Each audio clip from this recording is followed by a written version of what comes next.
நண்பர்களே, இது சமீபத்தில நெறைய இடத்துல பேசிக்கிட்டு இருக்காங்க. அது உண்மையா என்னன்னு தெரியல. அதாவது மனிதருக்கு எத்தன பிறவிகள் உண்டு அப்படின்னு ஒவ்வொருத்தரும் ஒவ்வொரு கருத்துக்கள் சொல்றாங்க. ஆனா, "ஏழு பிறப்பிலும் உன்னை ஏற்றிடுவேன்" அப்படின்னு ஒரு பாட்டு இருக்கு கேள்விப்பட்டிருக்கோம். சில பேரு 4 பிறவி, 7 பிறவி, 10 பிறவி, 2 பிறவி, இல்ல ஒரே பிறவி தான் இருக்கு மனிதனாகப்பட்டவன் அப்படின்னு சொல்றாங்க. எனக்கு தெரிஞ்ச சமீபத்தில 2 பிறவிகள் இருக்கிறது. ஒரு மனிதன் 2 பிறவிகள் பிறக்க வேண்டும் அப்படின்னு சொல்றாங்க.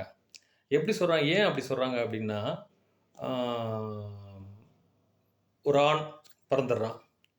அவன் என்ன பண்ணுவான் அந்த வாழ்க்கையில, பேசாம பெண்களா பிறந்திருக்கலாம்ப்பா. பெண்களா பிறந்தா எல்லாரும் சந்தோஷமா இருக்காங்க." அப்படின்னு நெனைப்பான். சில நேரம் கோவப்பட்டு என்ன பண்ணுவான், "ஆண் பொழப்பு நாய் பொழப்புப்பா. ஆணா பொறந்து பாருங்க." அப்படின்னு சொல்லுவாங்க. இதே மாரி பெண்களும், பெண்ணாக பிறந்தவர்கள் என்ன சொல்லுவாங்க, "ஆண்கள் தான்ப்பா எல்லாம் ஜாலியா இருக்காங்க. பெண்களுக்குன்னு ஒரு சில கஷ்டங்கள் இருக்கு. இது ஆண்களுக்கு புரியவே புரியாது." அப்படின்னு. இப்படி ஒவ்வொருத்தரும் மாத்தி மாத்தி சொல்ல சொல்ல அது சாபமாக மாறி, இப்ப என்ன ஆச்சுன்னா, அது உண்மையிலேயே 2 பிறவிகள் ஆகிவிட்டது. ஆணா பிறந்தவன் அதற்கு அடுத்த மாரி அவன் இறந்து பிறகு பெண்ணாக பிறக்கிறான். பெண்ணாக பிறந்தவள் இறந்த பிறகு ஆணாக பிறக்கிறார்கள்.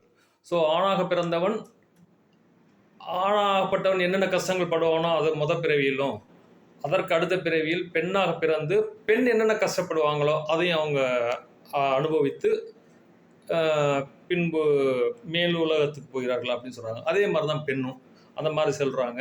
இது உண்மையா என்னன்னு தெரியல. ஆனா நெறையா பேசிக்கிறாங்க. கேள்விப்பட்டத சொல்றேன் உங்களுக்கு. நன்றி, வணக்கம்.